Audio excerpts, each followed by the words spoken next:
Hola, buenas noches. Vamos a iniciar la sesión de hoy. Bueno, como les había anticipado desde el inicio del seminario, pues lo que vamos a ver es, está recurriendo constantemente a Aristóteles. Me va a gustar el ejercicio porque pues Ale le va a entrar fuertemente a Platón, ¿no? Y nos han contado, ¿no? La doxografía nos ha contado que pues hay contrapunteo de sus propuestas teóricas, ¿no? Entre Aristóteles y Platón, sobre todo en dos aspectos. La fisis, que es lo que vamos a ver hoy. Vamos a empezar a ver la fisis, que es la naturaleza, o se ha traducido como la naturaleza, y también la pregunta por el ser. Entonces, en realidad, lo que quiero que pues sigamos es este libro, el libro de la Fisis, que no les he hablado de él. Estuvimos como las sesiones pasadas que vimos algo de Aristóteles, trabajando el seminario que tiene Heidegger sobre la retórica, ¿no? Pero en realidad este seminario o este texto que vamos a revisar es solo el libro 2 de la física, que empieza a hablar sobre qué entiende Aristóteles por movimiento y cambio. Sí lo había anticipado un poco con los términos kinesis y metabolé que discutimos en alguna sesión, pero hoy vamos a empezar ya de lleno con la discusión formal de este asunto. Para ello va a ser el siguiente ejercicio.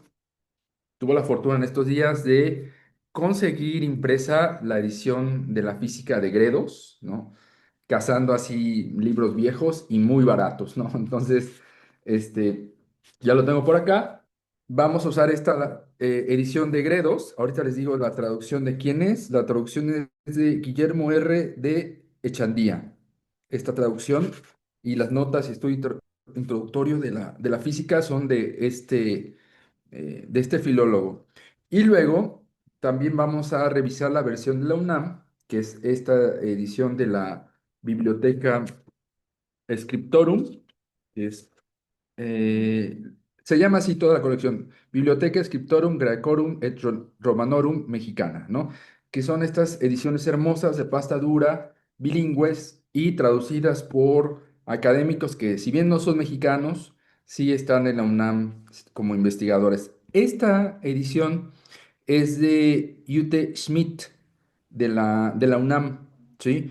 Y la introducción es de Antonio Marino López, ¿no? Son dos investigadores, pero sobre todo la parte de Ute Schmidt es la que vamos a ver, es del año 2005. Y también como ejercicio, no, esta no la vamos a leer, pero la vamos a seguir sobre todo respecto a la traducción. Esta es la edición de Rose.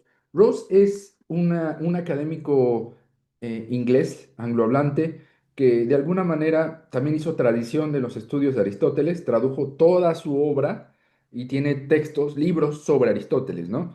Y en este caso, bueno, yo tengo aquí la edición de la Enciclopedia Británica, que es el tomo uno sobre Aristóteles, ¿no? Y de ahí vamos a ver parte de la física, entonces eso es lo que vamos a seguir también. Ok, junto a esto, vamos a eh, revisar también la traducción y la interpretación que hace Heidegger.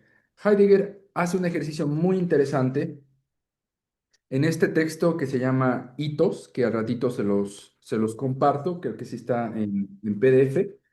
Y en este texto de hitos viene un artículo que en algún momento, como seminario, de una parte de de este texto, pero no con la rigurosidad con la que la vamos a trabajar enseguida, porque lo que estoy persiguiendo y la sorpresa que tengo para hoy, a mí por lo menos me impresionó mucho, es el asunto de cómo surgen los elementos originarios en el lenguaje. Bueno, el texto de Heidegger se llama Sobre la esencia y el concepto de la fisis, Aristóteles, Física, libro 2 o libro B, o beta, como se llama en griego, capítulo uno. Es decir, de un pequeño apartado, Heidegger escribe como 70 páginas, ¿no? Entonces, lo que vamos a hacer hoy es revisar apenas algunas líneas de la- el inicio de este capítulo 2 de la física. Entonces me voy a arrancar. Voy a, voy a proceder de esta manera. Voy a leer el primer fragmento. Voy a seguir la separación que hace Heidegger para poder acompañarlo en los comentarios, ¿sí? Así que realmente serán pocas líneas. Entonces, leo el de la UNAM, leo el de Gredos y luego, si es pertinente, reviso la traducción inglesa, nada más para ver los conceptos. Entonces, inicio. Libro 2 de la física. De los entes, unos se dan por naturaleza, otros en virtud de otras causas. Por naturaleza, los animales y sus partes, las plantas y los cuerpos simples, como tierra, fuego, aire y agua. Hasta ahí, ¿no? Versión de Gredos. Algunas cosas son por naturaleza, otras por otras causas. Por naturaleza, los animales y sus partes, las plantas y los cuerpos simples como la tierra, el fuego, el aire y el agua. Y nada más como medio de contraste, lo que hace Rose es que naturaleza, el concepto de physis, que es en griego, el que en español está traducido como naturaleza, Rose sí lo traduce igual que en español, nature, ¿no? Entonces, solo como ese breve comentario para iniciar. Bueno, ¿qué dice aquí? Con estas pequeñas líneas, Heidegger ya delimita algo importantísimo. Entonces, quiero que para esto escuchemos primero la traducción que hace Heidegger, porque cuando Heidegger traduce directamente del griego, está traduciendo ya con una interpretación filosófica, ¿sí? No solo es una traducción simple, no estoy diciendo que estos filólogos que estoy leyendo sean traducciones simples, es mucho trabajo hacer una traducción especializada, revisión, etcétera, etcétera. Lo que estoy diciendo es que en Aristóteles su traducción ya va cargada del sentido fenomenológico. ¿Sí? Entonces, voy con la traducción de este fragmento que hace, dije Aristóteles, Heidegger, ¿no? Va, de lo ente en su conjunto, lo uno precede de la physis, pero lo otro, sin embargo, es por otras causas, pero de la fisis proceden, como decimos, tanto los animales como sus miembros o partes, así como las plantas, lo mismo que los elementos simples de los cuerpos, como tierra, fuego, agua y aire. Primera cosa que hay que notar. En las versiones español se habla de cosas o se habla de entes, ¿no? La versión de la UNAM traduce entes y la versión española, que es la de Gredos, traduce cosas. Y acá Heidegger traduce de lo ente en su conjunto, que no es una traducción de alguna manera inocente, porque tiene varios trabajos Aristóteles donde persigue una frase griega, ¿no? Precedente a Platón, precedente a Aristóteles, y que es meleta topán. Meleta topán en griego es traducido por Heidegger, toma al ente en cuidado en su totalidad. Meleta topán. ¿De dónde viene esta frase o qué le hace traducir a Heidegger este sentido originario? Mele es el verbo cuidar en griego, ¿sí? Entonces, si han tenido la oportunidad, porque por acá lo hemos comentado en algunas sesiones, la interpretación posmoderna que hace Foucault de Platón, sobre todo desde Platón en los inicios en la República, o en los inicios de su seminario, no en los inicios de la República, sobre la hermenéutica del sujeto, él encuentra precisamente este verbo que es melé y es la base de los dos conceptos que va a desarrollar sobre su seminario. Epimeleia heautou, que en griego es el cuidado de sí. Epimeleia heautou, que es el cuidado de sí, que es digamos, la punta de lanza de todo lo que va a encontrar en la antigüedad. Y el otro, no, creo que nada más ese. El otro es Notin Seatou, que es conócete a ti mismo, pero más bien la epimeleia heautou, que es el cuidado de sí. Si escuchan epimele, ahí está el verbo melé, que es el cuidado, ¿no? O el autocuidado, ¿sí? Entonces, se trata de esto, tomar en cuidado al ente en total. Y según Heidegger, esta es la tradición que habrían seguido Platón y Aristóteles. ¿Por qué? Porque para poder entender el ser, ellos habían comprendido que había que entender al ente en su totalidad, solo que sus sistemas filosóficos partieron de lugares distintos para entender al ente en su totalidad. Y a diferencia de lo que se ha hecho en los estudios clásicos, de pensar que hay una fuerte oposición entre Platón y Aristóteles, podemos pensar que si ambos estaban buscando la pregunta del ente en total, más bien sus trabajos son complementarios, tomaron vías distintas. ¿Cuál es la frontera? Pues es la pregunta por el ser, ¿sí? Entonces aquí dejo la primera cosa, ¿no? Que no es una inocentada de Heidegger, traducir de lo ente en su conjunto, lo uno procede de la physis. Ahora, en su traducción está la palabra griega physis, que no la traduce al alemán, ¿sí? Deja el término griego como tal. Previamente, no me voy a meter en eso ahorita, asegura, ¿por qué decide no traducir physis? Porque dice que en la terminología moderna, naturaleza, tiene muchos sentidos, ¿no? Ya ha sido con la tradición el término tergiversado, entonces decide dejar el concepto griego un poco abierto a la interpretación. Esa es la primera cosa que quiero decirles. Y entonces me gustaría ir, ¿no?, a la discusión que hace Heidegger perdón, de este fragmento. Y dice entonces, lo otro ente, porque acuérdense, dice, cito otra vez a Aristóteles, de lo ente en su conjunto, lo uno procede de la fisis, pero lo otro, sin embargo, es por otras causas. Hasta ahí. Entonces con esto va a empezar Heidegger. Lo otro ente que todavía no ha sido nombrado es por otras causas. Sin embargo, lo uno nombrado es por fisis, por naturaleza, acuérdense.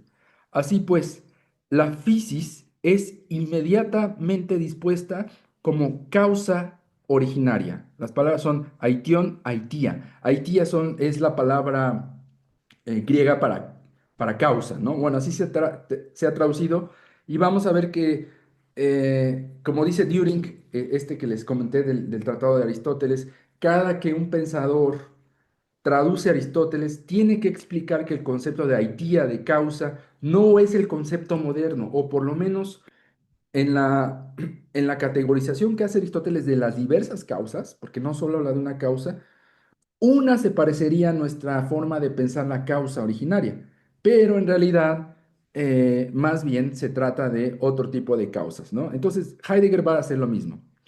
Ante la palabra y el concepto de causa, pensamos sin darnos cuenta en la causalidad, en el modo y la manera en que una cosa actúa sobre otra. Esa sería la noción moderna de causa, ¿cierto?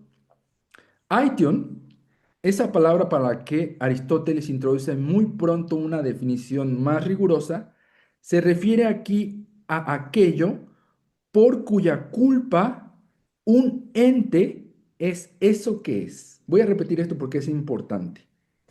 Aition se refiere aquí a aquello por cuya culpa un ente es eso que es. Esa culpa no tiene el carácter de un causar en el sentido de una producción que actúa causalmente. Así, por ejemplo, la espacialidad pertenece al carácter real de la materialidad, pero el espacio no causa lo material.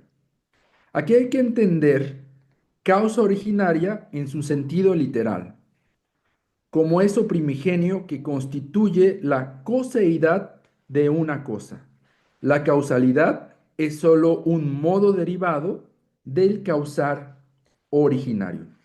Entonces, la verdad, no había hecho antes este ejercicio así, digamos, tan despacio con Heidegger, porque he hecho la lectura de este texto, de este artículo de Heidegger varias veces para preparar el seminario, lo he releído, releído, y finalmente me hice la pregunta, ¿de dónde saca Heidegger la idea de esa traducción originaria o lo que llama originaria de los textos griegos? Y me puse a indagar. Y efectivamente, por lo menos en los diccionarios etimológicos del griego, lo que Heidegger está encontrando refiere al sentido originario, ¿no? Él está traduciendo desde el sentido y el uso más arcaico de un texto. Así que les voy a entonces leer esto que hace referencia a Aitia, ¿no? Que viene principalmente de un adjetivo en griego que es aitios. Aitios significa culpa y también significa culpable, perdón, porque es adjetivo, culpable y responsable, ¿no? Alguien es culpable de algo, alguien es responsable de algo. Y de ahí, obviamente, se derivó parece que del adjetivo se derivó el sustantivo, aitia, que es responsabilidad, que es culpa, que es causa. Por eso Heidegger está diciendo, está hablando de la culpa en ese sentido, ¿no? Repito esto, aquello por cuya culpa un ente es eso que es. Como para que quede esto, voy a hacer estos juegos. Espero que no les parezcan chocantes, pero efectivamente es como si le dijeras a la fisis, ¿no? Por tu culpa soy ese ente que soy, ¿no? A eso se refiere el término de haitía, lo que se suele traducir como causa, ¿no? Entonces, un poco más del sentido em, etimológico del texto griego. em, También hubo derivaciones como acusar, ya como verbo, como hacer un cargo a alguien, ¿sí? Bueno, sí, se encuentra en Aristóteles como tener una causa, ya en sentido más jurídico. Y aquí viene lo que les quería señalar y de verdad estoy muy contento con esto. Sí voy a compartir pantalla aquí para que me puedan seguir mejor. A ver, denme un segundito. Voy a revisar si el texto está abierto y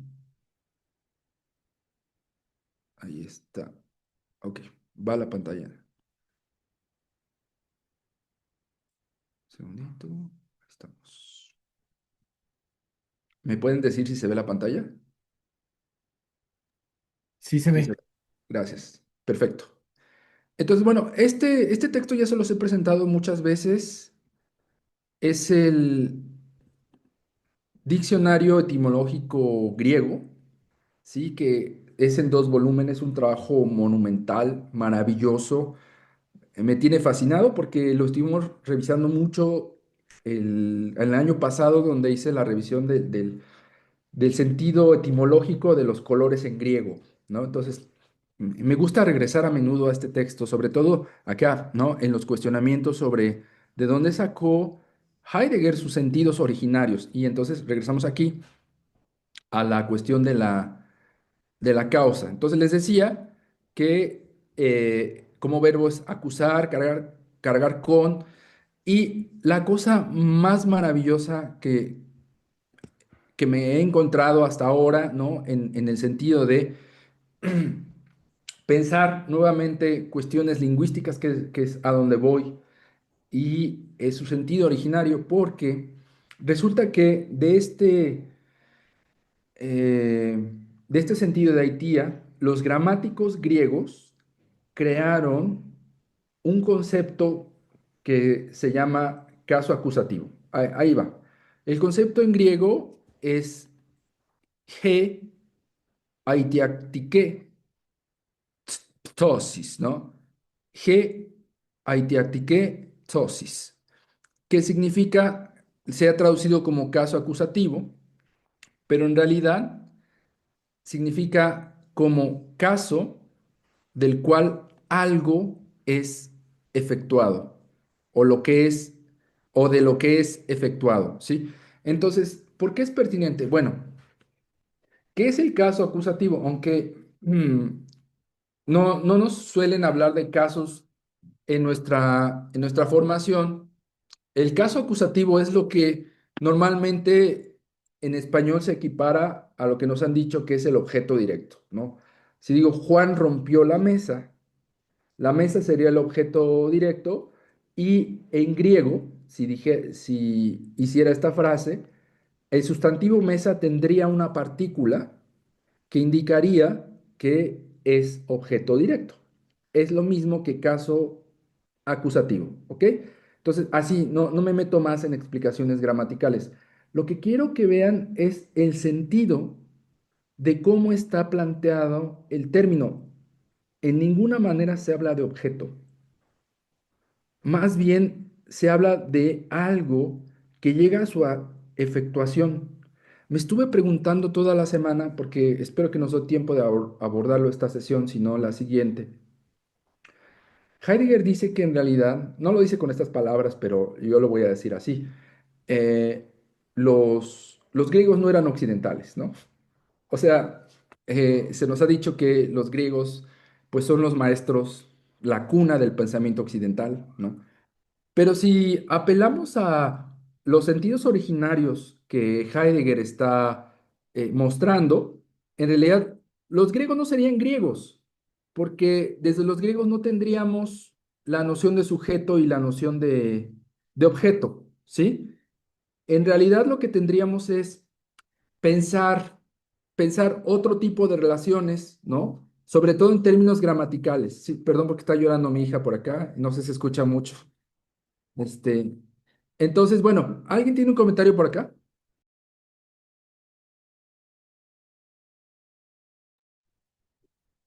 No se escucha a tu hija. ¿No se escucha? Bueno, pero mientras alguien tiene un comentario. No, que no se escucha a tu hija. Ah, ok, ok. Tú sí. Muchas gracias. Entonces, bueno, mantengamos esto en la mira, el asunto de vamos a intentar dejar de lado esas relaciones clásicas de sujeto y objeto, y entonces vamos a empezar a apelar. Las lenguas tienen otros sentidos originarios. Por ejemplo, eso que aparece típicamente como objeto, más bien es la posibilidad de que algo se efectúe, ¿sí? Entonces, aquí te tengo eh, esta pantalla. Voy a seguir entonces. Ahí está. Entonces dice, sigo con Heidegger. Limitándose a la mera mención de animales, plantas, tierra, fuego y agua, Aristóteles remite al ámbito en el que se pregunta la pregunta por la physis, ¿no? Ahí está este primer comentario. Voy a la siguiente línea. Entonces, la siguiente línea dice así. Empezamos con la traducción de la UNAM, la de Jutta Schmidt, y dice, eh, pues de estos y de los de tal índole, afirmamos que existen por naturaleza. La versión de Gredos dice, pues decimos que estas y otras cosas semejantes son por naturaleza. La versión, déjenme ver si hay algún cambio importante. En la versión inglesa, no, dice by nature, ¿no? Lo mismo por naturaleza. Ahí se cayó el libro. Y la traducción que hace Heidegger, entonces, de esta pequeña línea es, pero todo lo nombrado se muestra como algo que se define frente a lo que no se ha establecido en un estar y persistir a partir de la fisis. O sea, es kilométricamente diferente la traducción que hace Heidegger de los filólogos, ¿no? Helénicos contemporáneos, kilométricamente distinta. Y aquí entonces empieza a explicar Heidegger por qué está dando esa traducción. Voy a leerla de nuevo.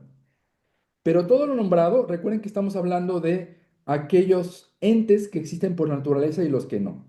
Los de naturaleza dicen los animales, las plantas, los cuatro elementos, ¿no? El fuego, el agua, el aire, la tierra. Entonces, y aquí entonces dice, pero todo lo nombrado se muestra como algo que se define frente a lo que no se ha establecido en un estar y persistir a partir de la physis. ¿Qué comenta Heidegger al respecto? Aquí la palabra sinéstota se usa para onta, que es, onta suele ser traducido como ser, ¿no? De ahí deducimos qué significa ser para los griegos. Ellos hablan de lo ente como de lo estable, lo subrayo. Ser para los griegos significa de lo ente como de lo estable. Lo estable significa dos cosas.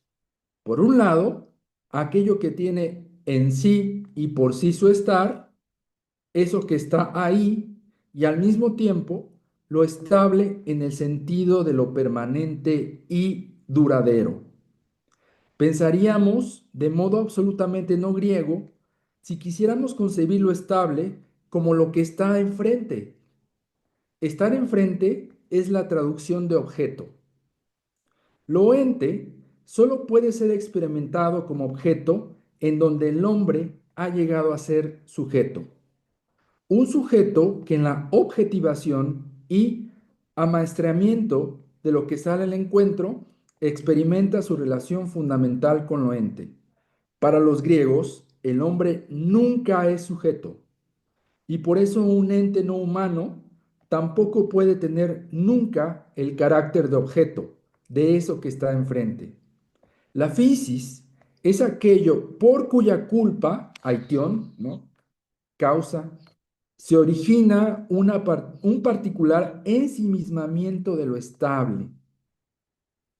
Hasta ahí, ¿no? Este comentario y me parece aquí de verdad una bomba tremenda, porque aquí es donde les digo que Heidegger está diciendo los griegos, o la traducción realmente originaria de un texto griego, nos hace ver que los griegos no eran occidentales, porque no estaban pensando en la noción moderna de sujeto y objeto, estaban pensando en otras cosas, o sea, desde el asunto de lo gramatical, de que no hablan de un objeto o de un caso, sino más bien de lo que es efectuado, ¿no?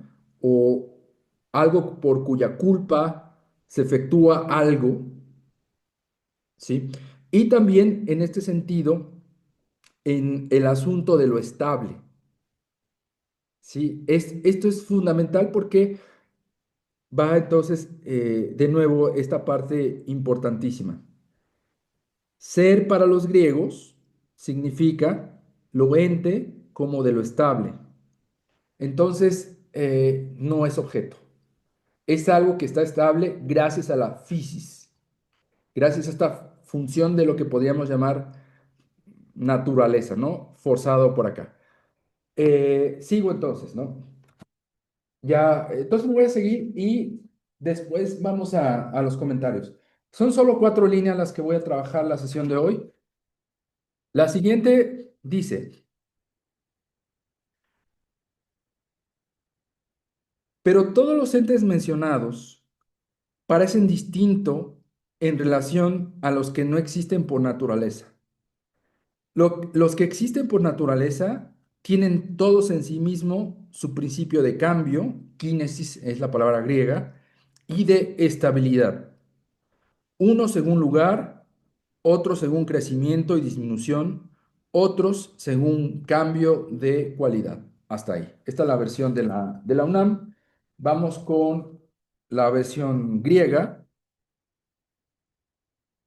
que dice, todas estas cosas parecen diferenciarse de las que no están constituidas por naturaleza, porque cada una de ellas tiene en sí misma un principio de movimiento y de reposo, sea con respecto al lugar, o al aumento, o a la disminución, o a la alteración.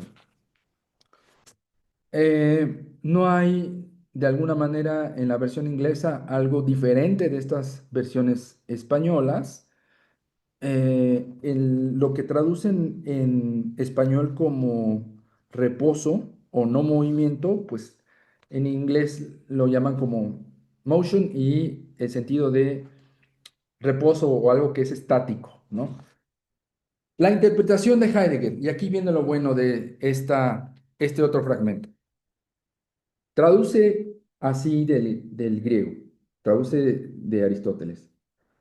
Es concretamente eso que obtiene de la physis, aquello que es y cómo es, de donde cada uno recibe en sí mismo la disposición inicial. El término griego es arge, ¿no? Que suele traducirse como principio, arge, sobre la movilidad y el estado de quietud, reposo, siendo entendidas la movilidad y el reposo, una vez en relación con el lugar, otra vez en relación con el aumento y la disminución, y otra vez en relación con la alteración, que sería el cambio. Recuerden, el cambio es kinesis, el término griego, ¿no?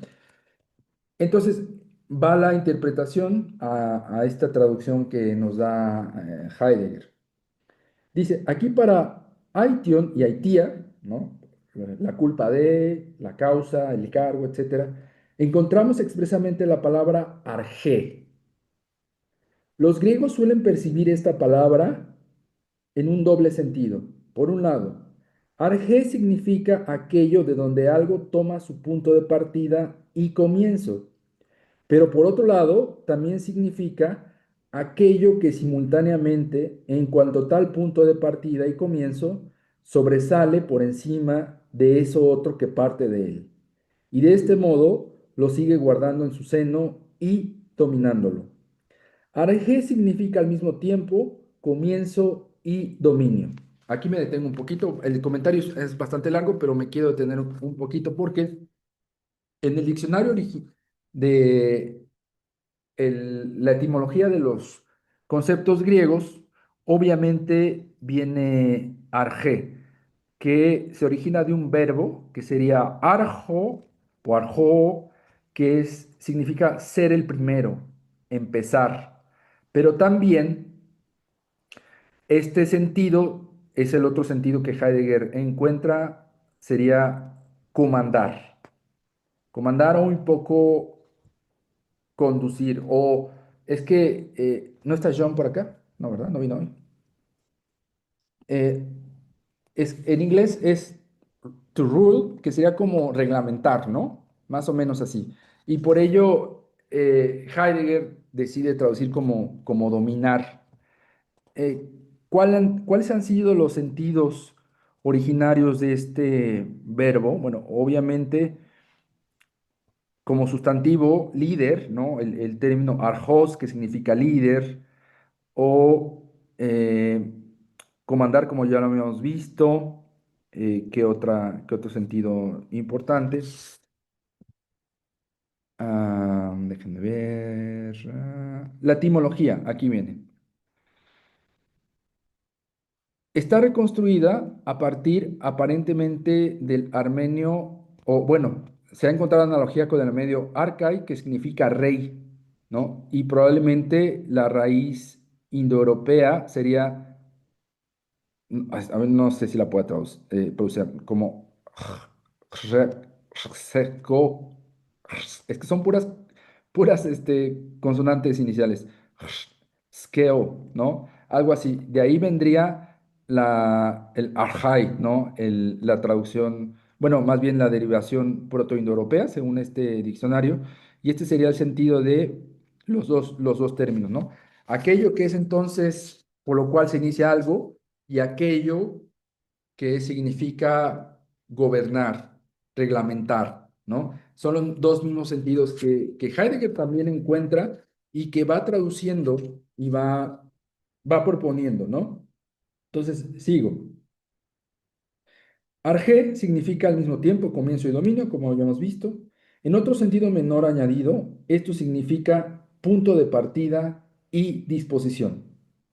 Para expresar la unidad de ambos, que unas veces viene y otras veces desaparece, se puede traducir arge mediante disposición que parte y partida que dispone. Recuerden que, ¿por qué disposición que parte y partida que dispone? Porque se suele traducir como principio arge, ¿no? En el Evangelio de Juan, en griego, pues viene el término arge porque eh, como inicia el Evangelio en el principio era el verbo, logos, ¿no? Arge. Entonces, la unidad de este doble elemento es esencial. Y este concepto del arjé confiere a la causa, al aition, inicialmente empleado, un contenido más determinado.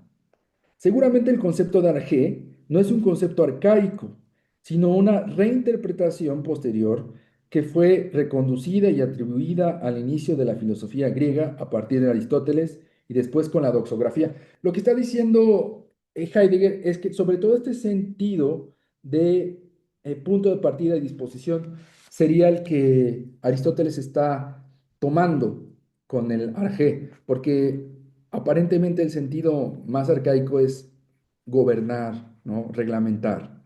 Entonces dice Heidegger, la physis es arjé, esto es, partida para y disposición sobre la movilidad, kínesis, acuérdense que vimos, y el reposo, y precisamente de algo que se mueve y tiene esa arjé en él mismo, esta disposición doble, ¿no?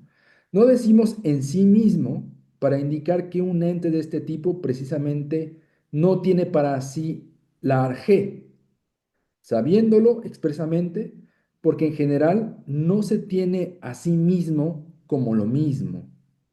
Las plantas y animales no son en la movilidad, perdón, retomo, al contrario, las plantas y animales son en la movilidad, incluso cuando están quietos y reposan. El reposo, esto es impresionante. El reposo para Aristóteles es una forma de movilidad, de kínesis. No es esta cuestión moderna, ¿no? Que en los cursos de biología nos dicen, si un animal está durmiendo, hay movimiento y los niños dicen, no, está durmiendo, no se mueve.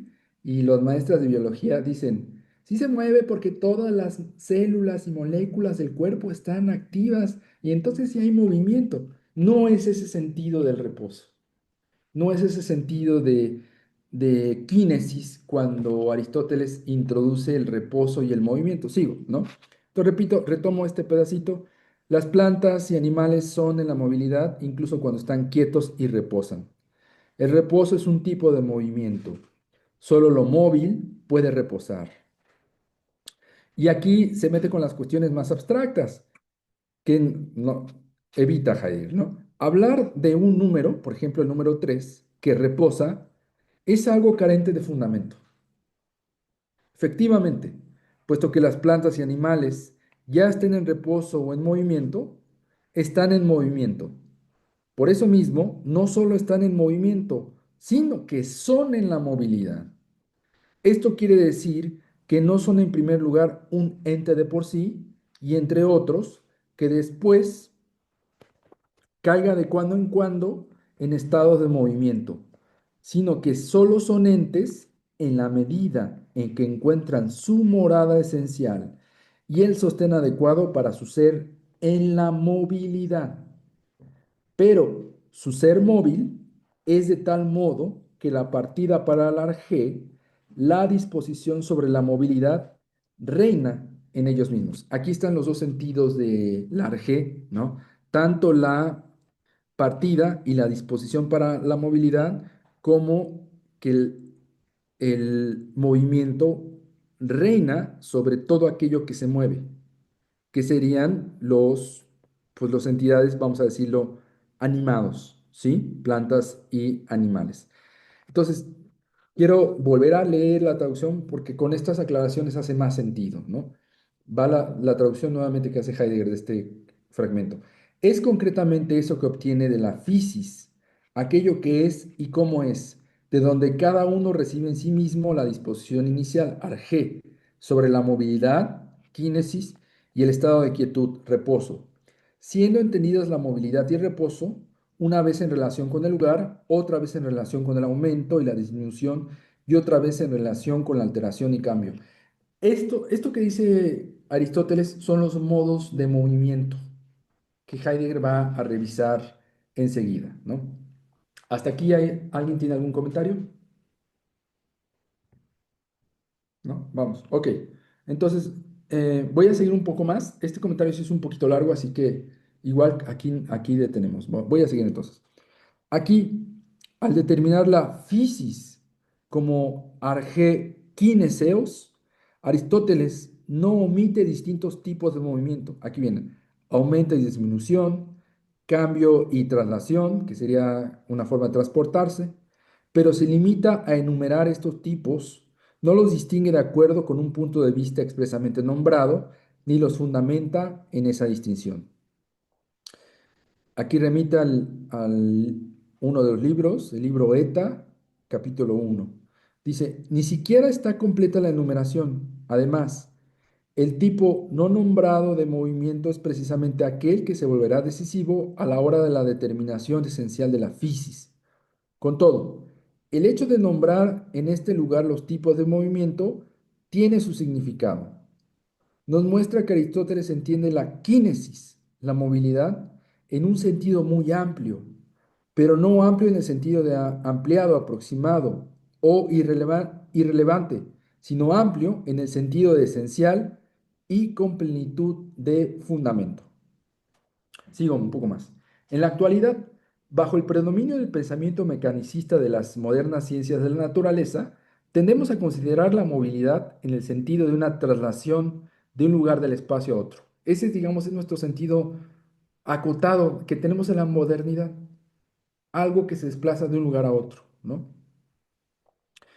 Dice, y explicamos todo lo movido de acuerdo con dicha forma.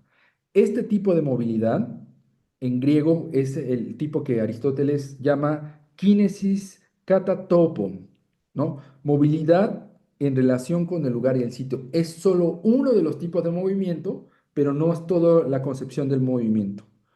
Es para Aristóteles solamente uno entre todos y en ningún caso lo designa como el movimiento por antonomasia. Aquí quiero hacer un comentario porque me puse a pensar, eh, sobre todo inicié el seminario con la pregunta de cuál es la relación de los verbos con el acontecimiento originario o los acontecimientos originarios.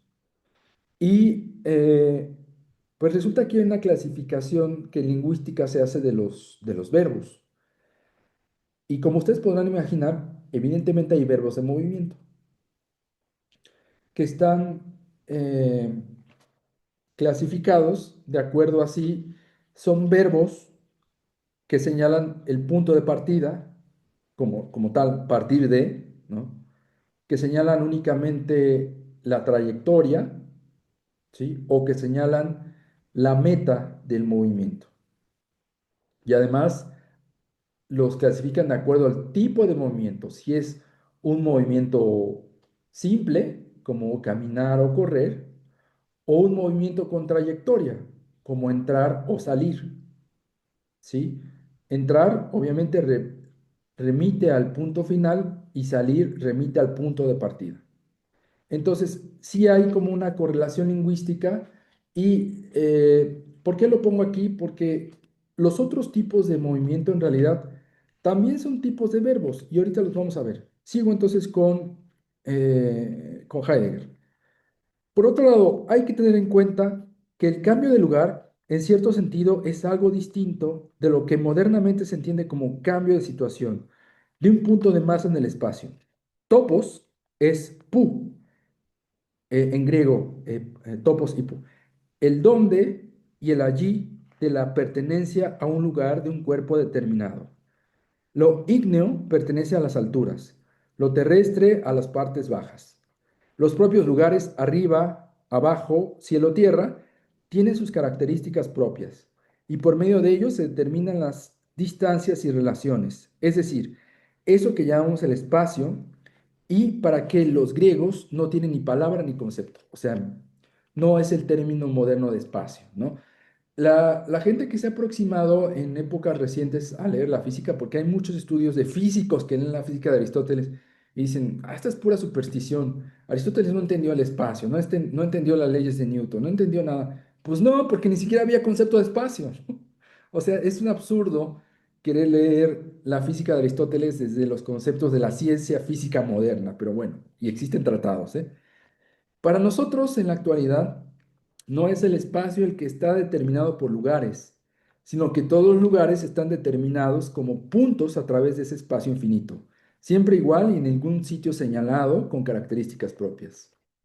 Ese reposo que corresponde a la movilidad en el sentido del cambio de lugar es la permanencia en el mismo lugar. Lo que ocurre es que aquello que, de acuerdo con esto, no se mueve, sino que sigue ocupando el mismo lugar. Sin embargo, sí puede estar en la movilidad. Este es, por ejemplo, el caso de una planta, que arraigada a su lugar de estar, crece, engorda, perece o adelgaza, ¿no? Y viceversa. Aquello que se mueve en el sentido del cambio de lugar también puede reposar. De ese otro modo, cuando se queda tal como está constituido. Es decir, para Aristóteles, y ahorita van a ver el ejemplo, el movimiento también es un reposo. O sea, estar en el movimiento también es un reposo. ¿Por qué? Ahí viene el ejemplo. El zorro reposa cuando está corriendo, desde el momento en que conserva su color. Se trata del reposo de la ausencia de transformación. ¿No les parece una maravilla esta concepción de reposo y movimiento? Siempre estarían efectuándose al mismo tiempo el reposo y el movimiento, con la planta o con lo que corre, en tanto que mientras corre no se está transformando. Ese sería el estado de reposo de un animal, una persona que se está moviendo, ¿sí? Entonces, sigo.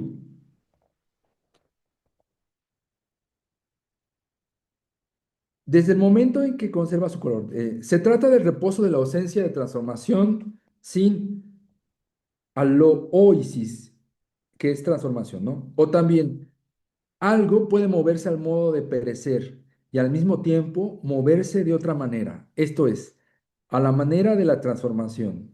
Es lo que le pasa al árbol que se seca y cuyas hojas se marchitan, tornándose amarillo lo que era verde, lo que según esto se mueve dos veces. Al mismo tiempo reposa en cuanto a ese árbol que está allí, ¿no? Y entonces aquí vienen dos cosas interesantes, porque hay correlaciones respecto a la clasificación de los verbos. No solo tenemos esos verbos de movimiento, tenemos también verbos estativos, como tal, como predicados, estar, estar en un lugar, estar de pie. Son verbos que remiten al estar en reposo y hay lenguas que tienen muchos verbos al respecto. Y tenemos los otros verbos que se suelen llamar verbos incoativos. Los verbos incoativos son los verbos de cambio de estado, ¿no? Verbos que remiten a este cambio que Aristóteles está denominando, ¿no? Por ejemplo, eso que crece o que perece, ¿no? O que algo esté cambiando de color porque se seca. Les decía que hay lenguas que no hablan de que el pasto se secó o que la hierba se secó, sino que el pasto está amarillando. Este sería uno de los tipos de movimiento que Aristóteles está denominando. Obviamente, en la clasificación lingüística, estos no son considerados verbos de movimiento, no. Son considerados otro tipo de verbo, pero para Aristóteles sí son eventos de movimiento. Esto es lo maravilloso. Y en realidad, bueno, sería interesante, ¿no? Pensar si esto cabría en la propuesta de Aristóteles. Obviamente a los lingüistas no les gustaría nada esto, pero bueno. ¿Hasta aquí alguien tiene algún comentario? Ya, entonces estoy por acabar la parte de este comentario y cerramos con eso. La consideración de esta serie de fenómenos que constituyen el entramado de los distintos tipos de movilidad permite llegar a entrever el rasgo fundamental de esta, un rasgo que Aristóteles acuña en el término y en el concepto de metabolé. Metabolé sería esta cuestión de cambio o transformación, ¿no? Toda movilidad es mudanza o cambio de algo. También en nuestros días hablamos del cambio del tiempo o de un cambio de ánimo, y al hacerlo pensamos en una mudanza o cambio. Y también hablamos de lugares de cambio, cuando de lo que se trata es de un cambio de lugar de bienes en circulación. pero no encontramos el núcleo esencial de la metabolé pensada al modo griego, hasta que nos damos cuenta de que en dicho cambio se manifiesta algo que hasta entonces estaba oculto y ausente: aflorar y florecer. Ese sería lo que se manifiesta. En la actualidad tenemos que conseguir dos cosas. Uno, librarnos de la opinión de que el movimiento es ante todo un cambio de lugar. Y dos, llegar a entender que para los griegos y en su calidad de un modo del ser, el movimiento tiene el carácter de la llegada a la presencia. La fisis es arge kineseos, disposición de partida sobre el cambio, de tal modo que todo lo que cambia tiene dentro de sí dicha disposición. Hasta aquí entonces quiero dejar este comentario porque viene otro apartado y es también la exposición algo larga, ¿no? Y eso más bien quisiera empezar con esas otras líneas la siguiente sesión. Como pueden ver, vamos a ir revisando así solo el apartado uno del libro 2, que en realidad es muy breve, pero Heidegger sí se detiene a pensar en el sentido originario, ¿no? Y estaré revisando, como lo hice hoy también, las traducciones y los conceptos etimológicos del griego, porque sí, parece que Heidegger tenía en la mente, tenía presente estos sentidos. Bueno, ahora sí, por favor, comentarios.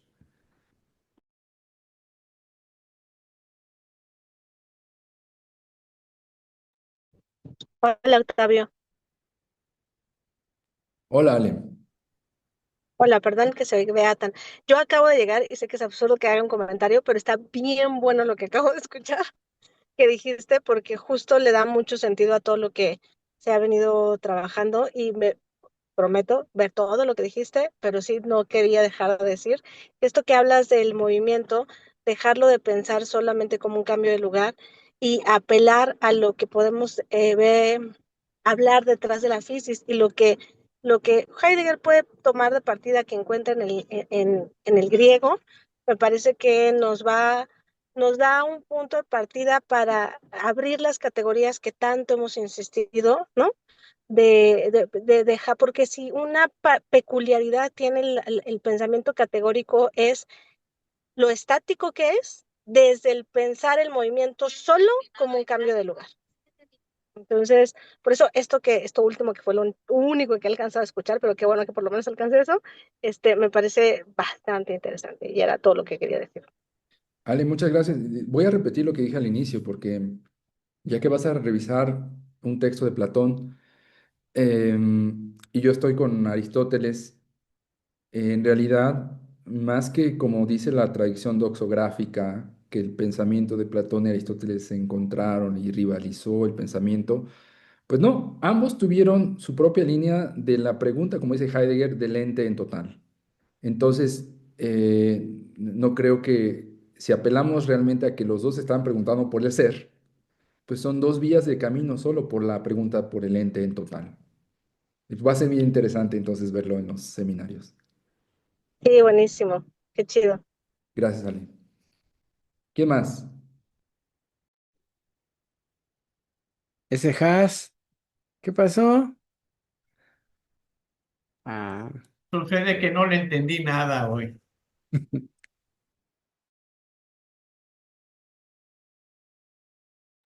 Axel,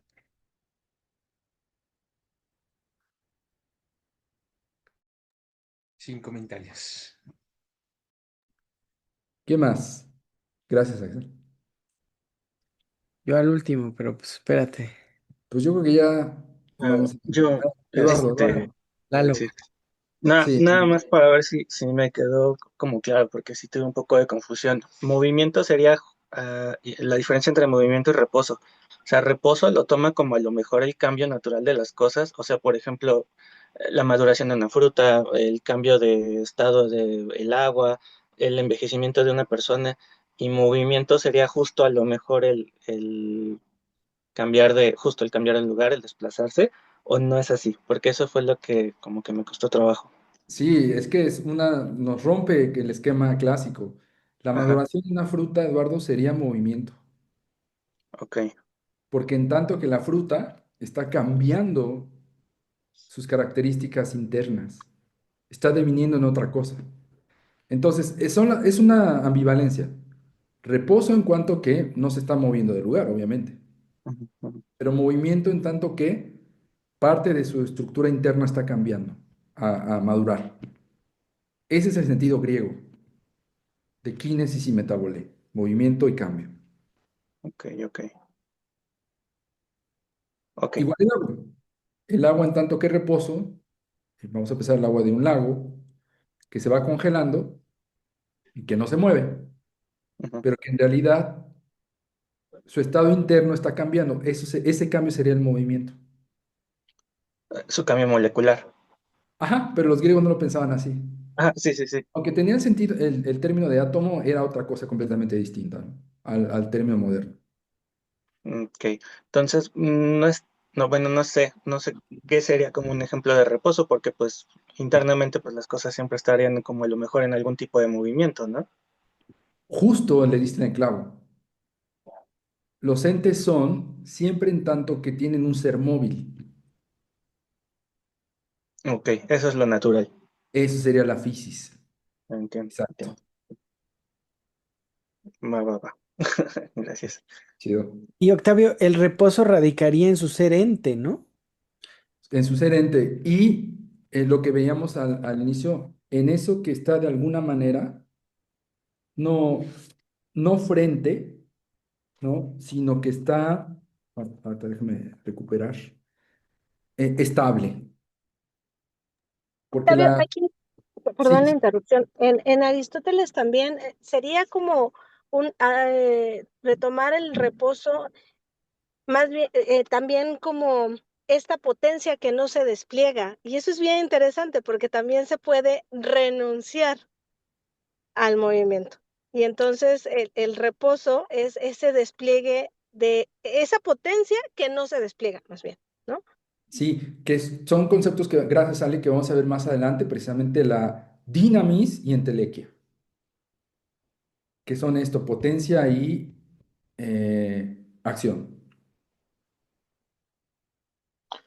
Oye, Octavio, y por ejemplo, o sea, lo que comentaban hace rato, la parte del el ejemplo del zorro, o sea, dice, a pesar de que el zorro está corriendo, o sea, está en reposo porque no, su color no cambia, pero como tú dices, o sea, técnicamente sí se sigue moviendo, o sea, sí está en reposo, pero no, porque pues prácticamente ese zorro sigue creciendo, ¿no? Técnicamente.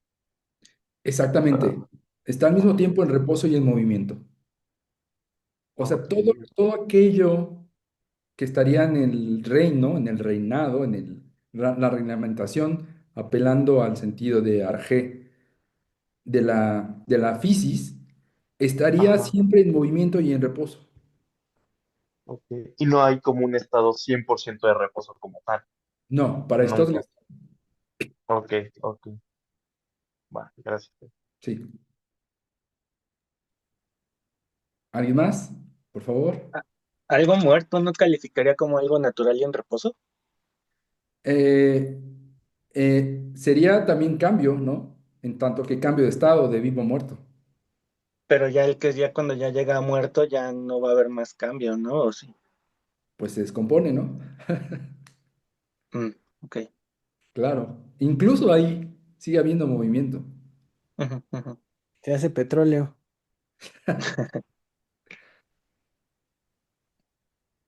¿Quién más? Ahí venía el Axel.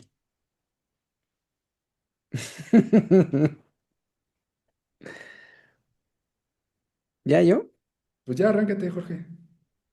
Lo que pasa es que lo que dice Alejandra está bien interesante porque ella justo habla del problema de las categorías. Entonces la pregunta tanto de Ángel como de Lalo pues llevan a ese punto. El gran problema, Foucault, cuando habla de los discursos, lo define más o menos fácil cuando habla de enunciados que tienen relaciones entre sí, que se contraponen, que se suman, que se modifican, que se excluyen. Entonces es un discurso, ¿no? La composición de un discurso serían una serie de relaciones entre diversos enunciados y eso sería, en la medida en la que ese es un sistema, ¿no? En la medida en que esa serie de relaciones perdure, el sistema sincrónico, ¿no? Incluso lo decía así, ¿no? Es como total en sí mismo. Pero para pensar esto, pues, habría que pensar un poco en lo que dice Alejandra, esta necesidad extraña de nuestra época de la clasificación, ¿no? De las categorías y luego de las relaciones entre categorías. ¿Por qué? Porque cuando nosotros pensamos reposo y movimiento, nosotros tenemos dos categorías y una relación. ¡Ay, volvieron a salir los globos! Y en Tendríamos. este pensamiento binario, ¿no? Que se anula o está uno o está el otro. Sí, justo es eso, porque se categoriza y la relación entre las categorías, entre esas dos, es la de exclusión. Luego podríamos subcategorizar el movimiento, que es lo que rápido en nuestras cabezas todos hicimos, ¿no? El movimiento molecular, por ejemplo, o el movimiento en cuanto a desplazamiento, o el movimiento en cuanto a cambio de estado, ¿no? O sea, como lo hayamos pensado, intentamos hacer subcategorías que se pueden no excluir, pero particularizar en sus relaciones entre ellas, ¿no? En sus diferenciaciones. Ese es el problema del pensamiento categorizante, que finalmente es un pensamiento, pues sí, totalmente binario, con todo y que de pronto parezca que se despliegan diferentes formas, no deja de ser esto o lo otro, ¿no? O sea, binario o no binario, ¿no? Por ejemplo. Es una maravilla porque lo que se hace en el ejercicio reflexivo de este momento es demostrar, perdón, es que voy a ir al veterinario y ya me confirmó. Es demostrar que nuestro pensamiento está cautivo porque nuestro pensamiento es categorizante. ¿No? Porque hemos sido criados bajo las categorías. Eres bueno o eres malo, ¿no? Y dentro de bondad, entonces hacemos otra serie de categorías, ¿no? Lealtad, humildad, ¿cómo se dice? Bueno, compartir, ¿no? Desde hace rato traigo que no tengo esa palabra. Entonces, es un problema, la categorización es un problema.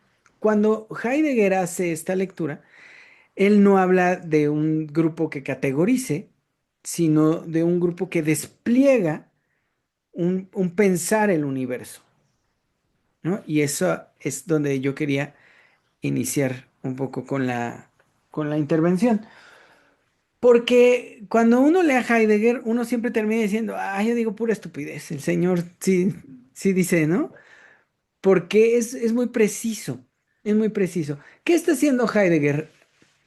Tenemos que ser muy inteligentes en lo que está pasando en este momento, porque la lectura que va a hacer Octavio va a ser muy precisa y muy prolongada. Y Heidegger es cautivante porque Heidegger toma el discurso directo de la lengua y por eso no toma ninguna traducción prehecha. Él traduce y no traduce a partir de diccionarios.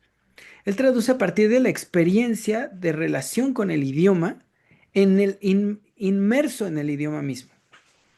Entonces, cuando Heidegger traduce, hace una forma de traducción muy interesante porque no es una traducción como equivocadamente hacen los traductores, que es tratar de tomar la experiencia y emparejarla con una experiencia de nosotros.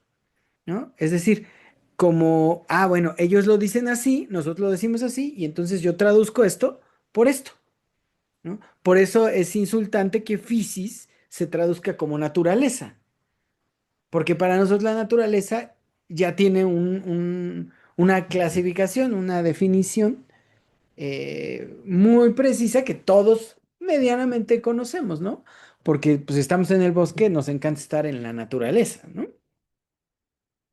Entonces, el gran problema es que podríamos caer en el engaño de los amantes del latín o del griego, y que podría ser el mismo engaño de los amantes de lo indoeuropeo.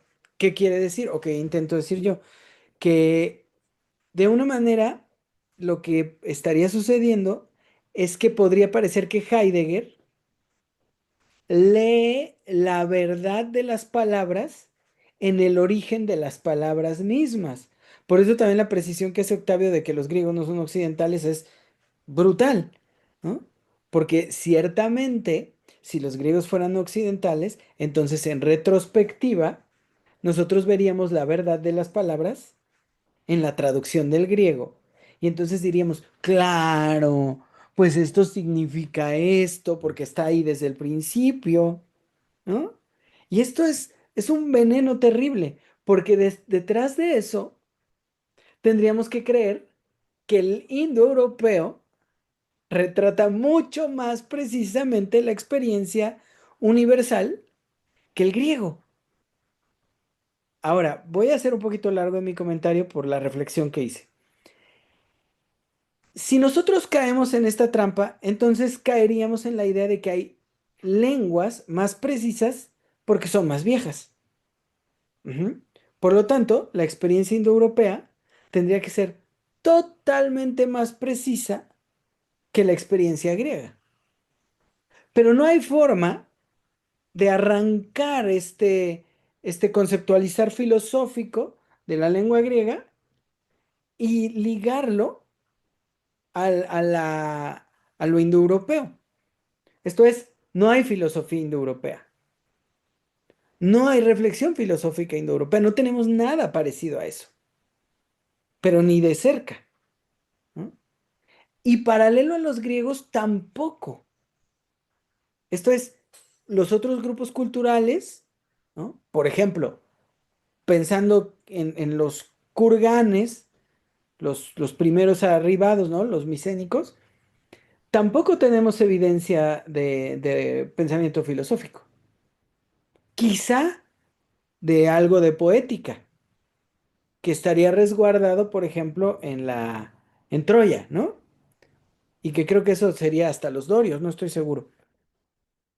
Entonces, si el griego en sí mismo tiene una concepción filosófica del universo, por llamarle de alguna manera para comunicarnos ahora, y lo indoeuropeo no, entonces hay una precisión mayor en una hija de lo indoeuropeo que en el indoeuropeo, o en una lengua proveniente de lo indoeuropeo, habría una experiencia particular que lo indoeuropeo no hace.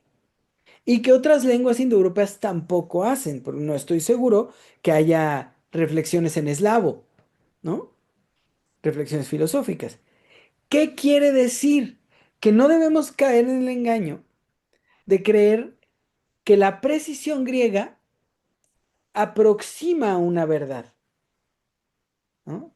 Esto es, que de ninguna manera el griego sería resguardador de algo que por deterioro los posteriores perdimos, sino que en la precisión heideggeriana de la lectura del griego, Heidegger logra develar la experiencia del mundo griego, por eso ellos son los filósofos. Ajá. Es decir, que la experiencia, y Hegel es muy preciso cuando lo dice en su momento, la experiencia filosófica del mundo, es decir, el construir habitando un mundo de los griegos, es filosófico. Lo cual, si nos ponemos, por eso insisto, muy listos, nos lleva claramente a reconocer que si no hay filosofía en otros grupos culturales, que está en lecciones sobre la historia de la filosofía de Hegel, la revisión de esto, si no hay filosofía en otros grupos culturales, es porque entonces la filosofía no es universal, sino que es una experiencia griega. Y las filosofías posteriores que vinculan con lo griego, que además si nos ponemos un poquito exigentes, realmente serían casi post-renacimiento o del final del periodo medieval, ¿no? Si nos ponemos reflexivos en ese sentido, veríamos que las filosofías posteriores son lecturas de la filosofía griega. Voilà el engaño es que toda la filosofía pensaría lo mismo. Cuando que solo la filosofía griega estructuraría el mundo filosófica gubernamentalmente y todos los posteriores establecerían la filosofía griega como la forma más elevada de pensamiento, es decir, los comentadores. Por eso Heidegger es el último filósofo, porque él no puede Y ir, los chinos, no tienen filosofía, porque no se hacen la misma pregunta. Ahí el problema es cómo creemos que filosofía es una forma de vivir, un estilo de vida. Y eso es, los ¿no? tibetanos, No son filosofías, son formas de estar en el mundo. Pero formas de vivir. la filosofía es una, la que se pregunta por el ser. Ajá. Esa es, digamos, la pregunta esencial de la filosofía. Ujú. Pero hay que entender que no todos los pensamientos se preguntan por eso. Ahora, ahí va. Y es lo último que voy a decir. La filosofía no se pregunta por el ser, sino que establece lo que es la existencia en forma de pregunta. Por eso hay filosofía. Pero otros no lo hacen. Y por eso es crucial entender que Platón, si algo detesta, es lo que no es pensamiento cuestionativo y por eso odia la poética. Ajá. Y la poética es una forma de estar sin ser filosofía. Y bueno, de eso es ahí cualquier cantidad. Pero bueno, mi punto es, lo que hace Heidegger es espectacular porque nos lleva de lleno a una experiencia de un grupo cultural que es muy claro en su existir en el mundo. ¿Por qué? Porque es contundente en su hablar, es algo que está entre la canción y la comunicación. Es maravilloso el griego en ese sentido, porque además en buena medida proviene de la canción, ¿no? Por eso todavía en su momento tiene vocales largas y estas, por ejemplo, las declinaciones y estas cosas que hacen sonora la discursividad, digamos. Pero es solo una, precisa, contundente, absoluta, pero es una. Entonces, yo quería llamar la atención sobre esto porque ya llevando un poquito agua a mi molino, lo que estaríamos teniendo ante nosotros es la revelación documentada de la experiencia existencial puesta en pleno en un grupo que la conservó y nos daría dos cosas: tomar una experiencia en sí y del otro lado, eh, ver cómo no es consecuencia de otra cosa, ni derivada de otra cosa, sino es acontecimiento en un lugar. Ese lugar incluye la lengua, incluye cosas, pues, pero es un acontecimiento en un lugar. Eso creo que es la mayor belleza del griego como algo que tenemos documentado y que se nos revela así tal cual, ¿no? Lo que no significa que tampoco tenga continuidad y que entonces nosotros desde el español, ¿no? Que vendría del latín en su contacto con lo griego, eh, derivamos de ahí y solamente tenemos olvidada la experiencia, porque no es así, no es así. La fisis es incomprensible para nosotros hasta que no, la fisis griega, hasta que no la entendemos en términos griegos. Y por eso necesitamos para 4 renglones hora y media. ¿Sí me explico hacia dónde iba? Ya, Octavio, gracias. Yo quiero que me expliques algo, Doc. Eh, Tengo grabado mucho algo que dice Aristóteles, dice, dos personas platicando son dos personas haciendo filosofía. No sé si Aristóteles diga eso en algún lugar, ¿no? Sí, sí, lo vi en algún libro de Aristóteles. Tú lo viste, pero no estoy seguro si Aristóteles lo dijo, ¿no? Ah, ok. Dos personas platicando no hacen filosofía, no hacen filosofía, ¿no? O sea, es como si te subes al pecero y le dices, ¿cómo ve el clima hoy, Chofi? ¿No? Y te dice, no, pues ha estado feo y por eso no se sube la gente. Pues no hay filosofía, ¿no? Dos personas platicando no hacen filosofía. Es más, me atrevo a decir que la filosofía ni siquiera es algo que se haga en colectivo. Creo que la Más, filosofía es más individual. bien dos personas platicando hacen antropología, ¿no? No, dos personas platicando hacen evidencia para el antropólogo. Ok, Pero, hace chisme. ajá, pero no, no, hablar no es filosofar. Creer que tienes una filosofía de vida no es tener filosofía, ¿no? O sea, nada que ver con la filosofía. Toda la gente que cree que es mi filosofía y bla, bla, bla, pues no tiene idea, ¿no? Habla como Dios le da a entender, pero no, no, no, no, no, la filosofía es una cuestión, un sistema para preguntar, la misma pregunta. Perdón, Octavio, te quité un buen de cacho, ya me callo. Gracias, Jorge. De hecho, por ello fue uno de los motivos de renunciar solo al indoeuropeo como punto de mira en mi seminario. Y después esta revisión de Aristóteles, como lo había anticipado, pues viene en revisión de varios sistemas lingüísticos, ¿no?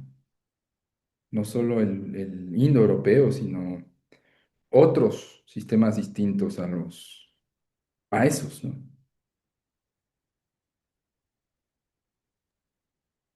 Creo que al final es lo que hay, o sea, vamos, digo, el pretexto es lo indoeuropeo, lo revelado es lo imposible, pero pues yo me encargo, ¿no? De estar revisando esa imposibilidad como impotencia, pero es el pretexto. La, la línea es totalmente otra, ¿no? Es la experiencia. Así es, total. No sé si nosotros hacemos filosofía, pero hacemos un seminario. Ujú. Gracias, Jorge. No sé si alguien más tiene algo que decir. Bueno, pues entonces les agradezco mucho el haber estado aquí. ¿Y quién sigue, Jorge? ¿O cómo está el Dentro de asunto? 8 días me toca a mí y en Ujú. 8 días descansamos, Perfecto. ¿vale? Entonces, pues nos vemos la próxima semana. Descansen mucho. Besitos a todos. Los queremos. Buenas noches a todos. Yo me voy Muchas porque voy gracias, buenas lejos. noches. Bye, Jas. Buenas Bye. noches. Bye, bye, bye. Descansen. Gracias, Octavio. Gracias, bye. Bye.